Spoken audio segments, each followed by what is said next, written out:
Dr. Jackson, faculty members, students, staff, alumni of Medgar Evers College. Welcome to our annual Black History Month program. My name is Martha Bright, and I'm a staff member at the Center for Law and Social Justice at Medgar Evers College, and I'll have the pleasure of being your MC for the evening. On behalf of the Black History Month Committee, we'd like to welcome all of you and thank you very much for taking the time out of your schedules to join us this evening. We'd like to get right into the program without further ado, so we'd like to ask everyone to rise for the singing of the African American National Anthem. Lift every voice and sing. You'll find the words printed in your program.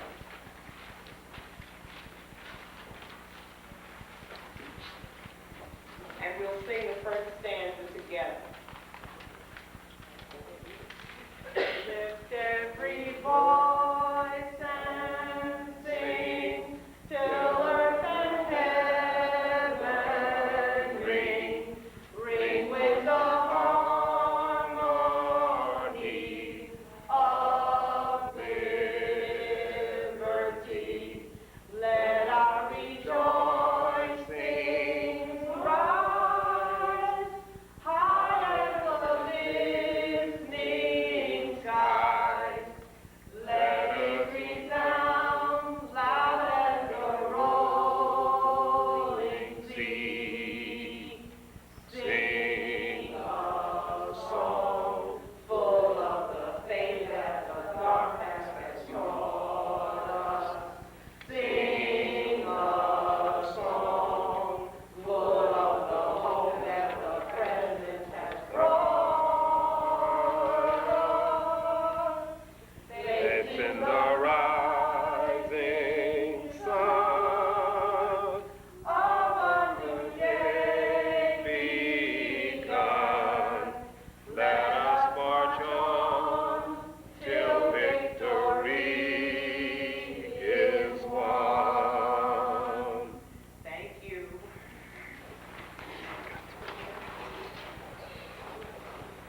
At this time, without further ado, I'd like to present our own Commander-in-Chief, Dr.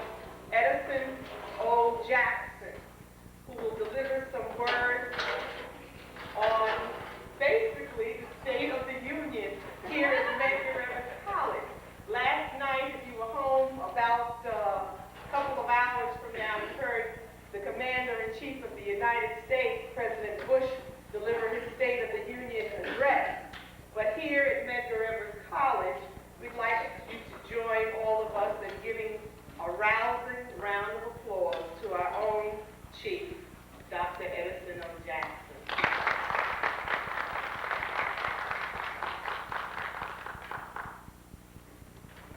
Thank you, Ms. Bright, and to the students who are assembled in this auditorium, to the members of the faculty and members of the front.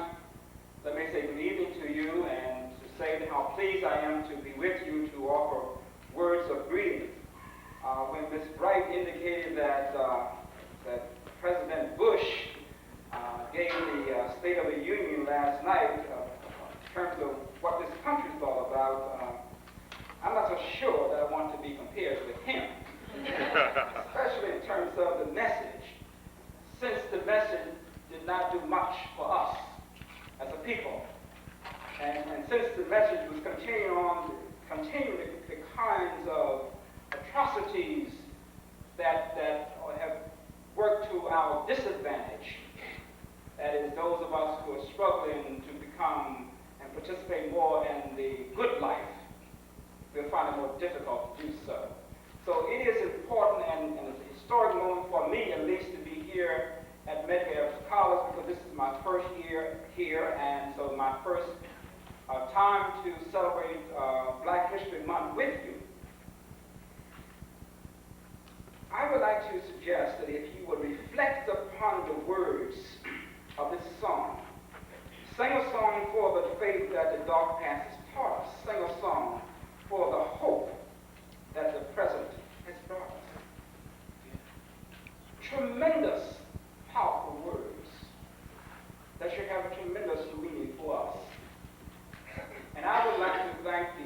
Black History Month Committee for planning such an outstanding program.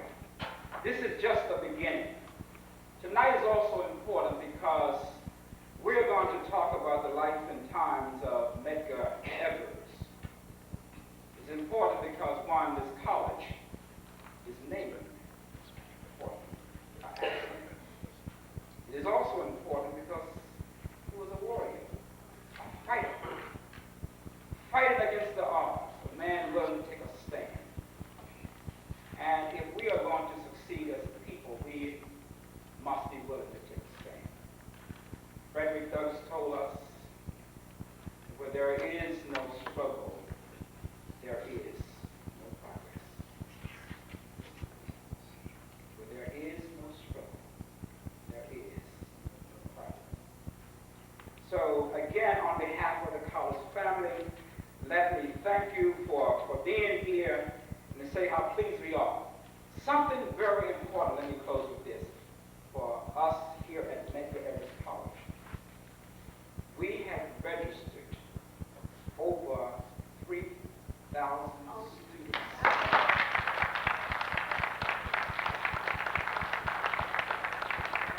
understand that we have not hit that figure since the early 80s. 82. 72. I just want to say to you that you are in a great place. A great place. A great faculty, with a committed administration and a committed group of students. You're joining a great group of people. So hold your heads up high. Anyone asks you where you go to college, tell them Medgar Evers College. Where else? Again, congratulations to Dr. Donovan Kelly, who is the keynote presenter. We're very pleased that you have consented to lead and to present this evening, and Professor Delbridge Hunter and others who are playing a supporting role. We do thank you also for being part of this. Again, thank you very much for allowing me this opportunity to bring words of greetings.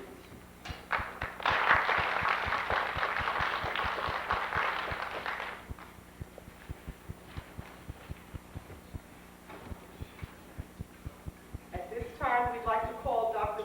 Suzanne Parr Nicolescu, who is the Chief Librarian here at Medgar Evers College. She will bring us some remarks as well.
I'd like to present to you Dr. Don Quinn Kelly, who is a professor here at Medgar Evers College in the Division of History. He will bring to you the presentation entitled "The Role of Medgar Evers in the Struggle for Civil Rights." Please give Dr. Kelly a rousing welcome.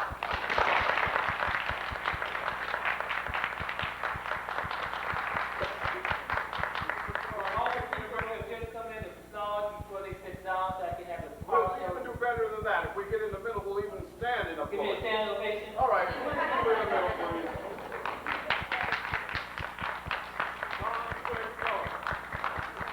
Dr. Kelly said. Who is he? Governor. George Yorton. I always call it George Curious for That's right.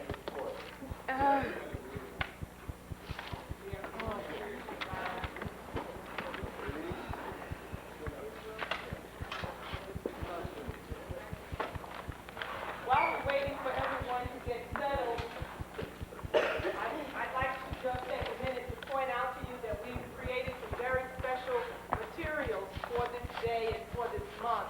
So we want to invite all of you to make sure that you have them as we go out into the reception area at the end of the program. There's a booklet that was specially published just for today and for this month on the life and times of Medgar Evers. It includes a bibliography. This long yellow sheet is a special opportunity for all of the students of Medgar Evers College to once again participate in the annual essay contest. There are the rules and so forth are detailed on the front and the back. We also have a handout from the Librarian Media Services Department on the films that will be shown, and there's a whole booklet on Black History Month. So before you leave this evening, please make sure that you've got a full complement of material. Without further ado, once again, I'd like to ask us to welcome Dr. Don Quinn Kelly.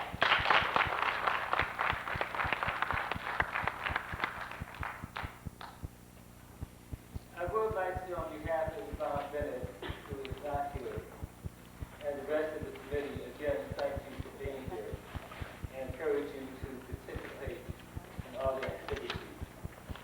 Again, I'm Professor of History and Division of Social Sciences, so you know who I am, at least around here. How many people here know one thing about Medgar Evers? If you do, hold raise your hand. How about two things about Medgar Evers? How about three things about Medgar Evers? Okay. At which point do we put our hands in? Well, then it's basically the faculty who are there. And many members of the committee also. That's sufficient. One reason I asked, in the Black History Month Committee, in terms of putting together this month, came up with a package of different publications on Medgar Evers.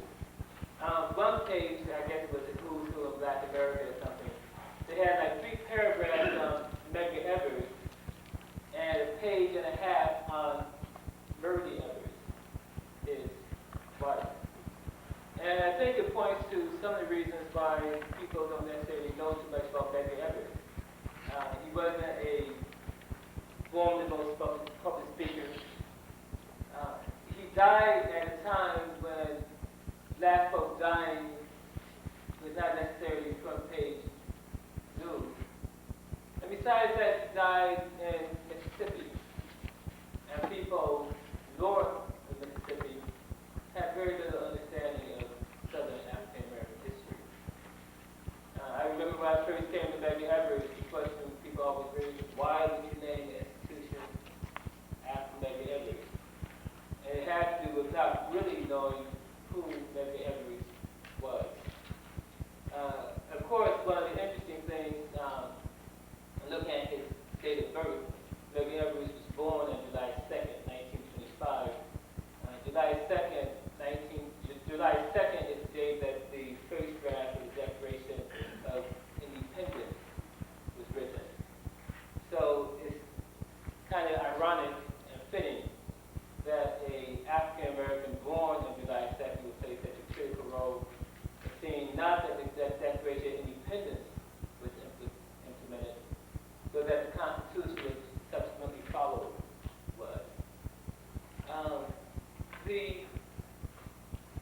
Medgar Evers as a young man was a high school dropout. And he dropped out and went to the military, as so many young people do. And when he came out of the military, he decided that not only the Jim Crow, that is, segregated racist treatment which he had experienced during World War II, could not be tolerated, but his home situation could not be tolerated. So like so many people who are in this audience and in this institution, he went back to school. First to get a high school diploma, then to graduate from college. But before he went to college, in 1946, he challenged the fact that he could not vote in Mississippi. And about 20 armed white men told him, nigga, you still cannot vote in Mississippi. I'm saying that because one thing that he definitely became involved in was voter registration. In 1963, the year he died, Martin Luther King said in Washington, D.C., at the first famous march, the second famous march in Washington, that black folks couldn't vote in Mississippi and didn't have a choice in New York City. But black folks can vote in Mississippi now. In fact, Mississippi today has more black elected officials than any other state in this union. A large part of that is the legacy of Medgar Evers. Because the death of Medgar Evers in Mississippi, the organizing principle on his death was M is for murder in Mississippi. That's M is for Medgar in Mississippi. And if Medgar was dead, then the struggle had to continue until what he asked for was achieved. So that aspect of his relationship to the civil rights movement is significant.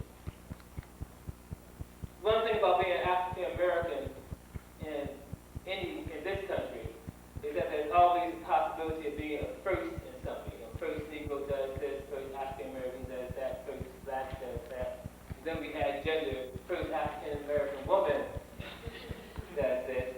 When we get liberated enough to talk about lesbians and gays, then we will see other firsts that people don't want to discuss as first right now. But I started out earlier saying that Medgar Evers was born in 1925. Medgar Evers was born several months after Malcolm X was born. I think that is significant because what it means is that, and 4 years before Martin Luther King was born, what it means practically speaking is that that generation of African Americans determined the consciousness of Medgar Evers. For those of you who are interested in understanding African American history, then maybe you should go back and read about the Negro Awakening, as it was called back then, spearheaded by the philosophy of Marcus Garvey, that started sometime around 1917 and extended to sometime around 1933. And you might have a clearer understanding of why African Americans struggled the way they did, who Medgar Evers was, who Malcolm X was, who Martin Luther King was, and who all the other people of the time period were. You know, who Ella Baker was, who Fannie Lou Hamer was.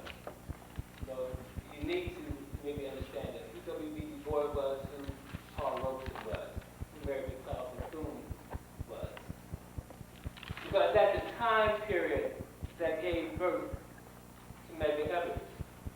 So that what we see in Medgar Evers in terms of the backbone, in terms of the spine, is something that grew out of racist America, that flourished and flowered in racist America. In terms of being first, doing first, what makes the biggest first for, in terms of civil rights history, that Medgar Evers was the first field secretary for the National Association for the Advancement of Colored People in the state of Mississippi. You see, today we frequently look at the NAACP, as it's shortly called, as an organization which perhaps has outlived its usefulness, not realizing that it was a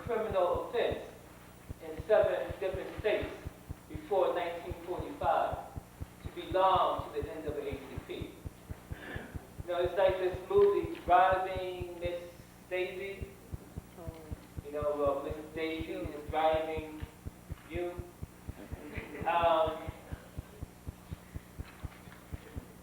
To understand what African Americans in the United States dealt with, you always have to understand that you couldn't go to the bathroom. You couldn't drink water. You couldn't go to a movie house. When you did do those things, you had to do it as an inferior. So if you were in the South or other parts of the country where there was segregation, in synagogue, if I remember correctly, women sit in the top, men sit in the bottom, so all the action takes place. In the South, African Americans sat in the top when they were allowed to sit inside the movie house. As a young person, I'm sure people like perhaps George Hunter, who lived through that experience, would say the same thing. We didn't go to bathrooms in public facilities because we were not something called other. We were not men, women, and colored. My point in terms of driving Miss Daisy is that it's one thing to talk about a human relationship, and another thing to talk about a human relationship where the basis of the relationship in the beginning is degradation. So that if you are living in a segregated America, the person who condones your segregation is never your friend. And if they like you, they're still not your friend.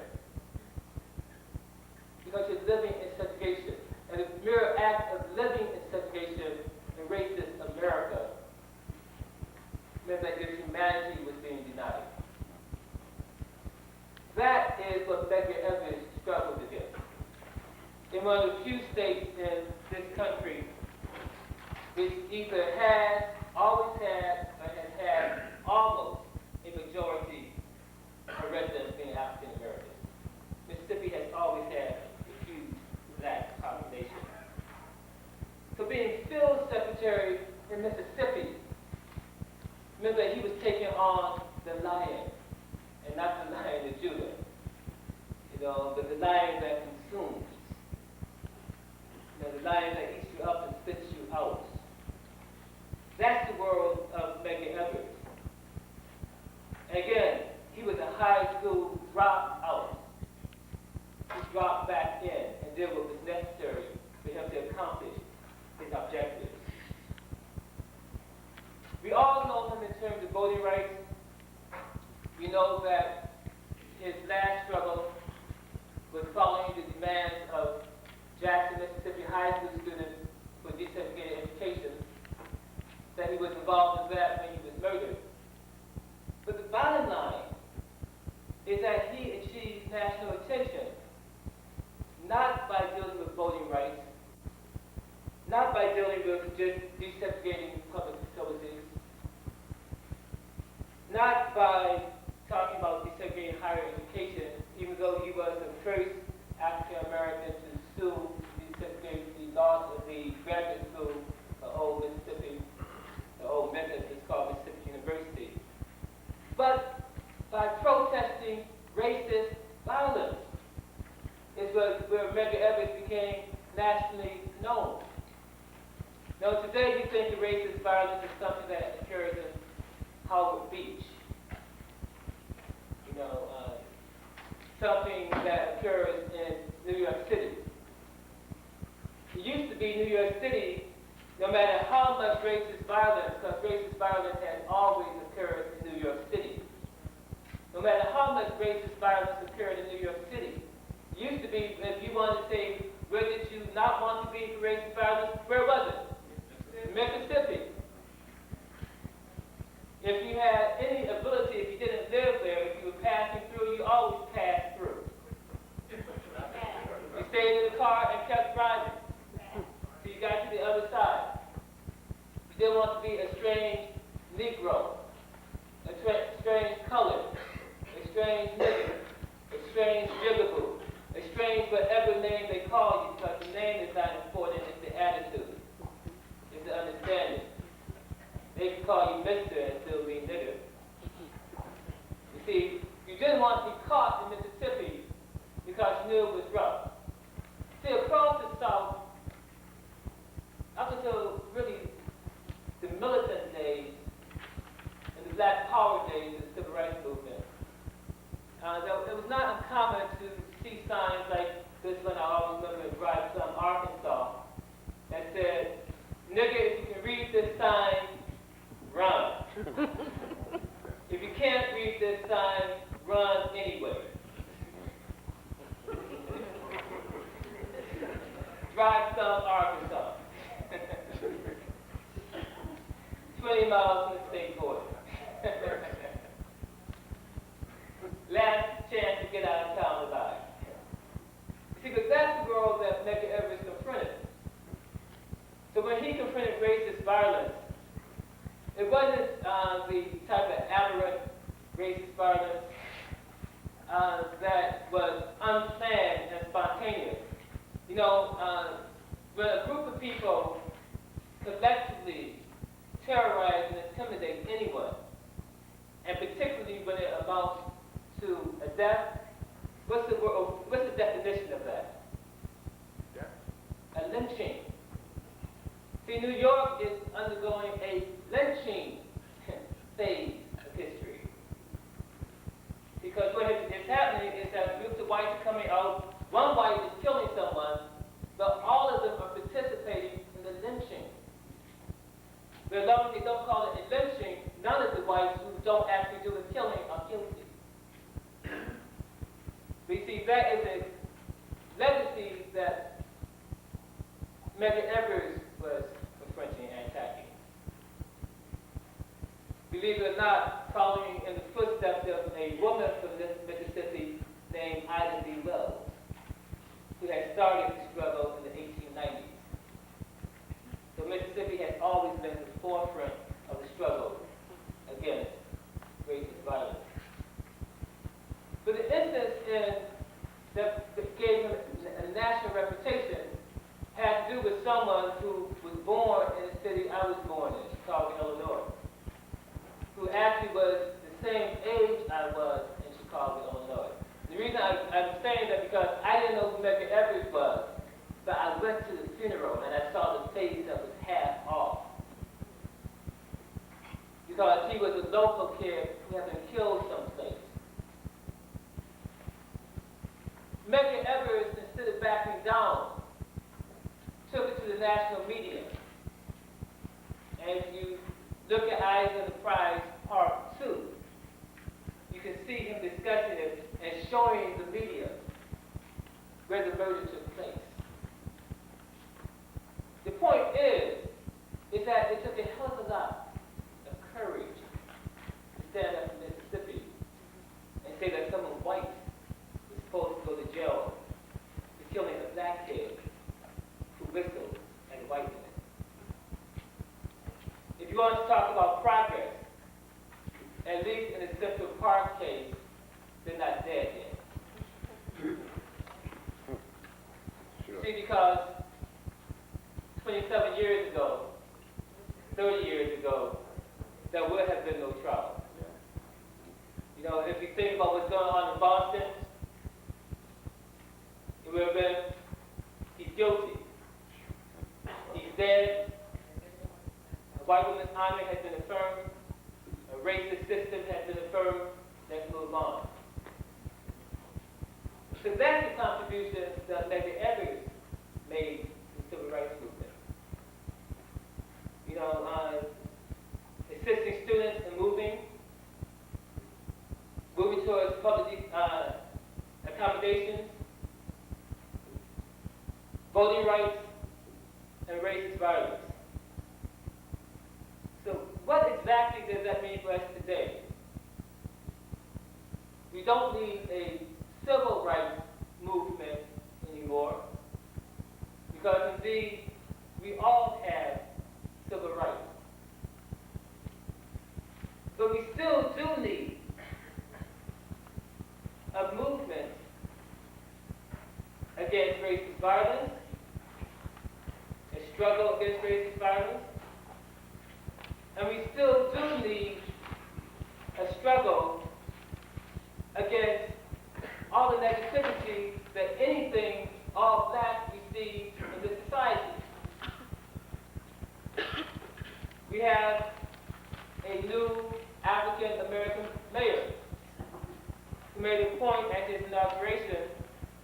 saying, isn't it something?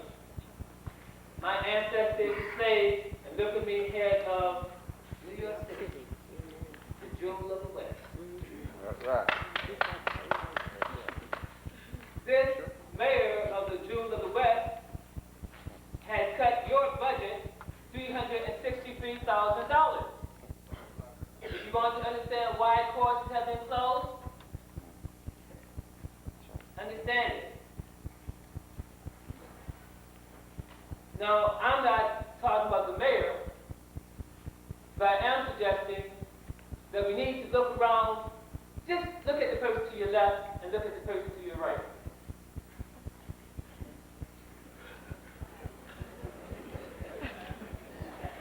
Does that tell you something about who's in this room?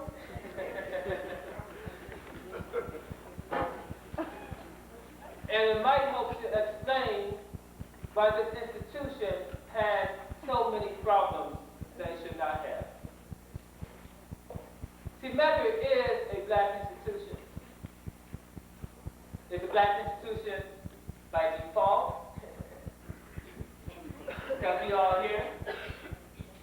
It's a black institution by choice, because we're all here by choice. But we're treated as if we were segregated. See, we choose to be together, and they say if you're together and you're all black, then we can mess with you. See, it's a choice.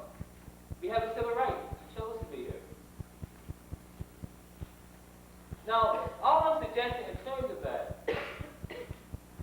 the legacy of Medgar Evers, the meaning of Medgar Evers, the civil rights movement, is that it's not civil rights, but seeing that we have whatever rights we should have, whatever quality of life we want to have, unencumbered by racism, is what we are supposed to be about as the legacy of Medgar Evers.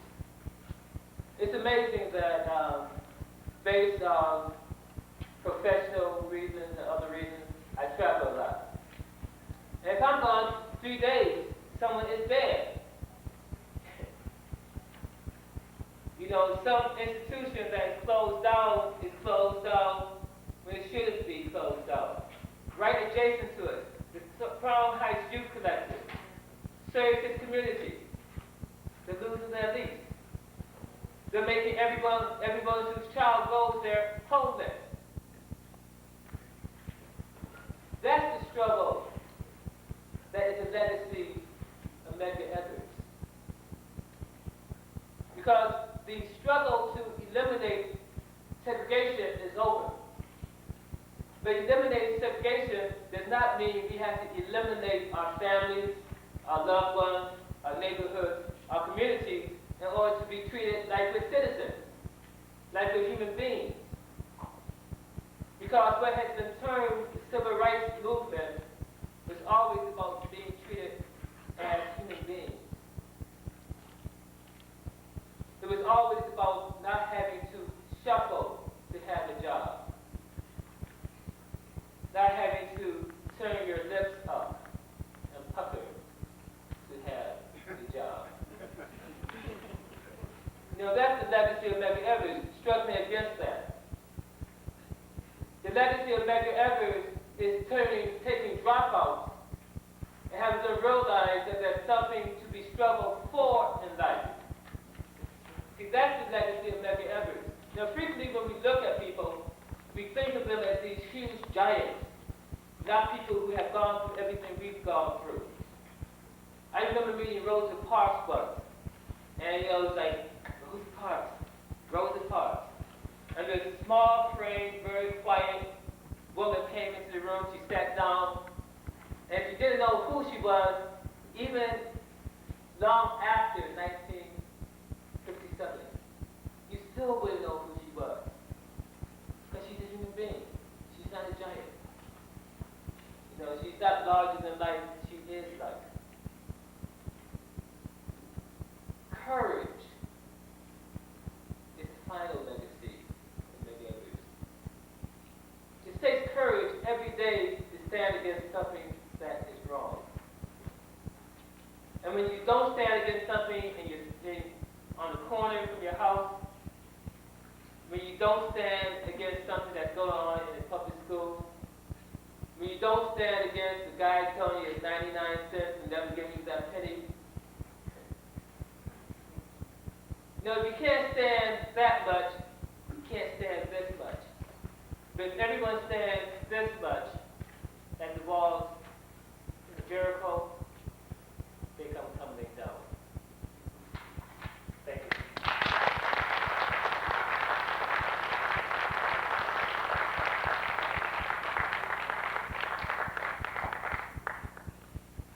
Once again, thank you, Dr. Don Quinn Kelly, Professor of History from our own Social Sciences Division here at Medgar Evers College.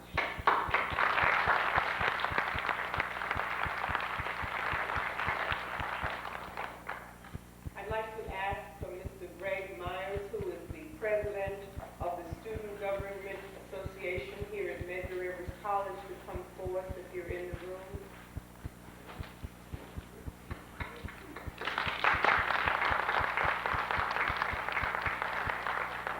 Mr. Myers will offer closing remarks on behalf of the Student Government Association.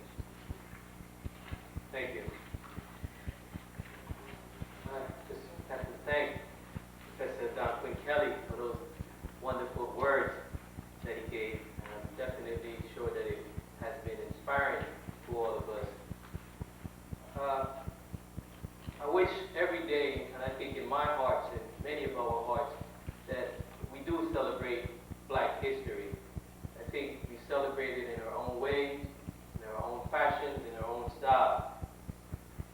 Here at Medgar Evers, a unique institution that we bring a diversity of cultures and backgrounds from over 70 countries. And this is Black history at Medgar Evers. I'm from Panama, from Central America. You might be from Trinidad. The others might be from Jamaica. It doesn't matter, but this is culture. This is what makes us unique. It makes us rich. It makes us different.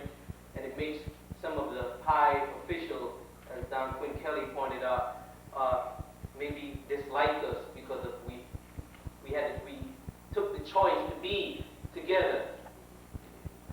That's the uniqueness of Medgar Evers. And as a senior, one of my goals is to hope to see what is the Medgar Evers student. As I speak at the other 19 CUNY campuses, and I'm associated with the other presidents, the Baruch students will say, well, you know, I can put the budget together because I'm the Baruch student, and the Baruch student knows economics. And then you'll find the Queens College student said, well, I could put X, Y, Z together because Queens is associated with science or so forth. But they were shocked because they had no idea what the Medgar Evers student was. And I am the Medgar Evers student.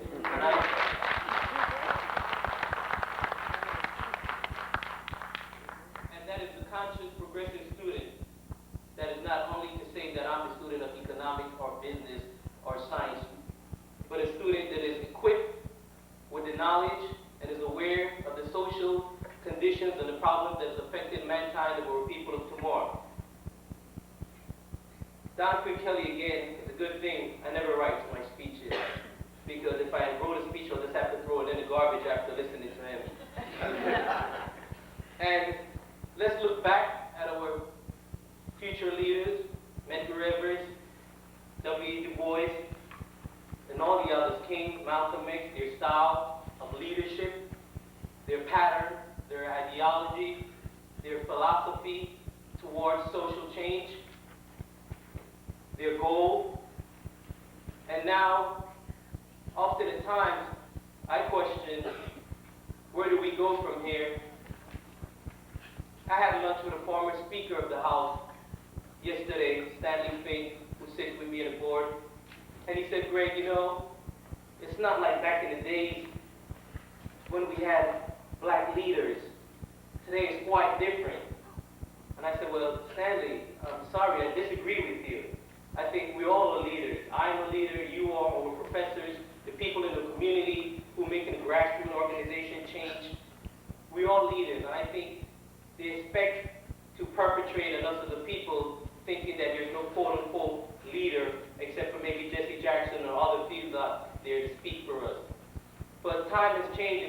knowledge and the opportunity to go to school and to educate ourselves and to be involved in community organization, political organization, to bring our strength together. We will always have our differences, as we have here in Medgar Evers, in my student government reign, and everywhere else. But one thing that they don't do, they don't lose sight of the goal. And we should not lose sight of our goal, because we are faced with institutional racism. I just sent a letter out to Mr. Peter Malone. For those of you who don't know, Mr. Peter Malone is a very influential man in the community, in the city council. I sent a letter out to Andrew Stein, because there is the chairman of the education committee, Mr. Andy Cashman, who made some racist remarks about blacks and Latinos of the nation as to the immigrants now who are coming over, that we wouldn't have the quality or the style and stigma put through, I guess, as the Irish and the Italian and the Polish did. And I wrote that letter seriously to them, and I mailed it out about a couple days ago, and I'm expecting some answer. Because the students in CUNY, as I'm the chairperson of the 19 CUNY schools, we're expecting some answer. And if we don't, we'll be getting ready to mobilize in City Hall. And that's not to say,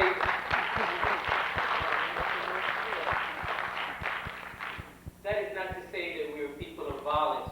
But in the letter, we condemn his racist remarks, and we ask for a meeting to set forth our agenda, because if we're all aware of, and I don't mean to sound by any means possible as a racist, because I'm not, but as I tell the members of CUNY and 80th Street and the members of the board, that it has changed since. This institution is 70% people of color. And as soon as 70% of people of color began, problems start. Less programs, less money, less this. The word less, math is my worst subject, but I think it's very easy to see those minuses and those less and those cuts that you can see. And often the time I question, why is it? But that's definitely one of the reasons. And we as a people together have to keep strong and hold this institution that we call here Medgar Evers. And it's not going to be easy, but the struggle continues. As Don Quinn Kelly said about budget cuts, we're still going to cover $4 million in community college budget, which comes from City Hall, and we're hoping that our Honorable Mayor David Dinkins will help us in this struggle, because community colleges, again, is composed of people of color, the majority of us, who will be suffering. And we know what the community colleges offer. They offer that entry level, that structure, that infrastructure, that basis that we could move on to be leaders, that basis that some of us could not attain going into a senior college. So we do have a lot of problems ahead of us, and as president of the student government and chairperson of the CUNY campuses, at time to time I will be coming to you for your support in these changes. This is a very historical point as we speak about history, about Medgar Evers, the 20th anniversary, and I have a lot of thanks to give to the people of this community, to the faculty members who were here the first day, to those members who worked so hard, who had to fight with the politicians to prove their point to have an institution as Medgar Evers College. And again, yesterday, having lunch with another politician, he said, Greg, you know what? Maybe 10 years from now, when you're a politician, you're going to question and say, why do we need a Medgar Evers? Why do we need a York? I mean, Brooklyn College is right down there. Maybe we could just join them forth. And I said, no, I don't think so, because we uniquely qualified and we serve a different mass and population of people. You see, it is clear, and knowledge is power. And I always explain to them, I said, well, with all respect due, we know the majority of students of Brooklyn College cater. We know the majority of students that are catered in Lehman College or Baruch College, which incidentally received a letter from a politician, now that I'm a board member, asking me to vote for an Italian American for president of Lehman College, because Italian Americans are being discriminated in CUNY. They don't hold top high position. Yes, really, I have the letter. They don't hold top high position, and I guess they're scared because there are too many blacks. So we just named James Meredith, a wonderful person, a professor, instructor, a scientist to New York Technical College. And I think people are getting scared or wondering why so many blacks then are holding the position of presidents of these colleges. So this letter came from a politician urging me for my vote to look at the racism that Italian Americans are faced in this system. But I didn't answer the letter back, because if I did to show the racism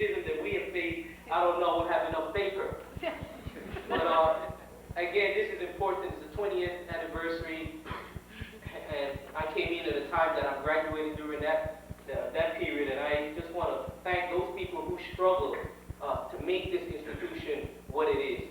I want to thank those professors who are in here who struggled so hard to make us what we are. And again, I could always have to thank this institution because I remember coming in here before and had to take the basic writing classes and the basic English classes and had no idea that I could come up in front and speak in front of thousands of people or even endorse me or think in City Hall, which I did on the steps there. So it says something about the student and the quality of Medgar Evers student that we have here.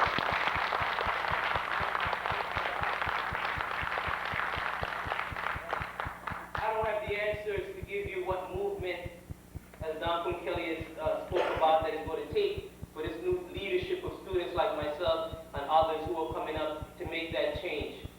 But I know you can see from last year, with some of the changes and the demands that the students made, that we are organized and that we're together, and we see the problem out there, and we don't intend to walk day by day as if we were blind.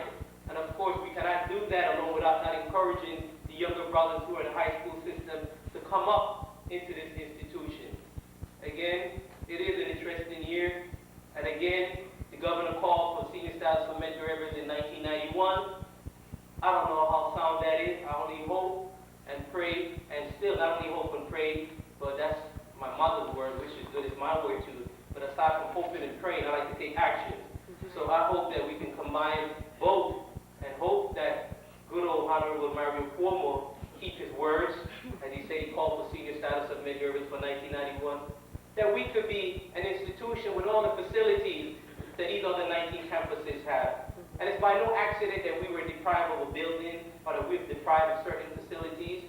When I look around and they said budget cuts and I see your college and new development being built, and I went to the commissioner's Lee Brown party at John Jay, and the president of the college took me and showed me the fabulous nice swimming pool and how many millions it cost that was put there. It's by no accident that Medgar Evers don't have these facilities. And again, but it only makes us stronger as a people when we don't have, that we can continue fighting this struggle. And again, I don't have the answers, but this is Black History Month, and every day should be Black History Day to each of us. Maybe educating us, maybe Zala Chandler have some of the answers, Don Quinn Kelly. I'm not a pro in Black history yet or know what's right or what's Black conscious, but I know I'm getting there, and I will make mistakes, and we all will make mistakes, but you know what, it's time to reflect, and we look back. We could use that and say, these are the mistakes I made, but I'm going to make it better. And this is what this institution is all about. And forget about the rumors that you hear about here. We fight, and we have our problems in here. But guess what? They have their problems in here too, and they fight in these other institutions. But we are unique, and we must not make the oppressor or any other entity outside group destroy what we have here. We have a new president. His famous word is, there's a new wind blowing. You know? And my new philosophy, my new word is, what is the Medgar Evers student? For some of you who are freshmen in here, coming in here, that when you leave and you walk out of here. I will close with this, as when someone will say, what job are you looking for? Or you come in here, what job? I'm not here for a job. And this is not the place for a job. I don't want this institution to be a place for a job. Dr. Chandler always says, Medgar Evers is like the little Harvard. Harvard teaches and instructs their students to go out and take over the world, to take over. Well, we need to go out little by little, start taking over the community of Harvard. Then don't quote me wrong. That does not mean that if I do get a job, but I don't intend to take 30, 40 years working for no one. That is only to build myself and get my finances and go up. But really, of course, it's by hearing me speak, you know I want to be a politician. So 5 years from now, when I'm running, you will know who am I. You know, I think you'll enjoy the reception that they have for you. And I want to thank you and keep strong.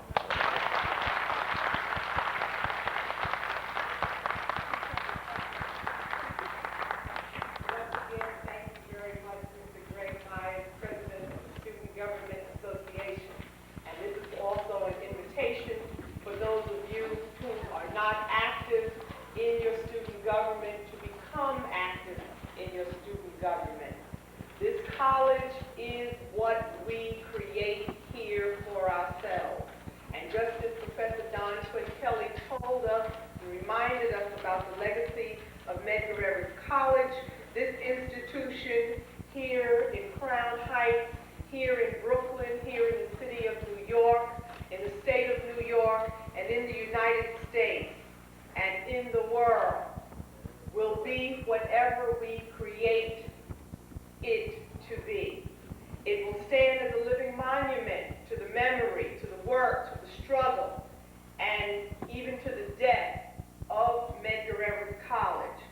So once again, become involved. It is your opportunity. It is your institution. We welcome you and we thank you. Finally, we'd like to give you an opportunity to discuss and discourse with Dr. Kelly. He is willing to entertain a few discussion questions or a few points about anything that he has said and maybe some other things that you would be interested in speaking about for a short time on the life of Medgar Evers. And then finally, we will break and go to the reception. So if you have questions, we invite you to come up and ask a question. Oh, great. Okay, well, for those of you who really have to go, I just want to remind you again about the special publication we put out, about the contest that is available to you. And again, on behalf of the Black History Month Committee, we thank you for coming. If there are those of you who want to stay and ask questions, you may.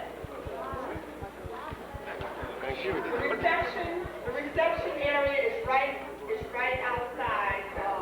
You'll see everything set up there. Is there anyone who wants to ask a question? No? Okay, well, on behalf of the Black History Month Committee, thank you very, very much, and we'll look for you all month long at our other events. Thank you.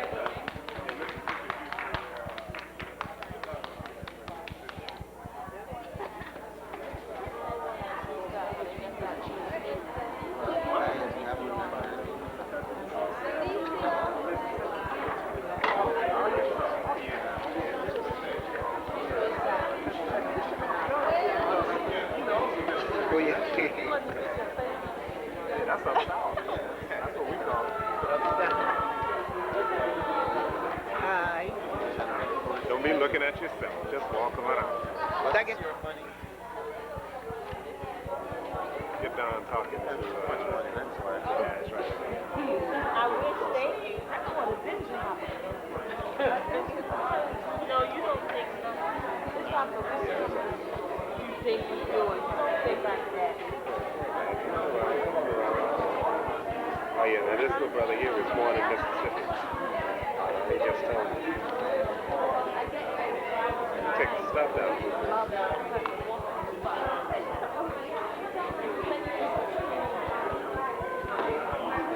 Yeah, go out there. Wait for me, Chucky. Go. Yeah, that's right. I could pass.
10 o'clock this morning. Well, you can be, I mean, what does exhaustion have to do with lifting heavy weights? Oh, I hear you. But you can anytime you want to.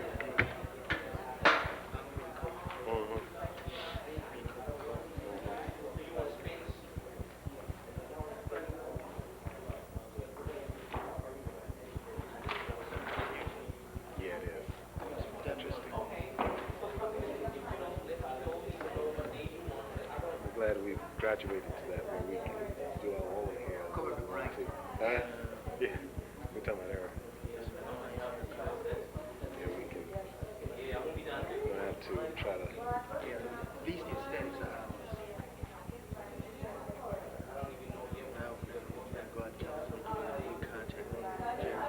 You have to go to California again, get it right here. I see more West Coast. I have a friend who has some green ones. No, hers, yeah, green. She bright skin or She's light skinned. She's about Dawn's complexion.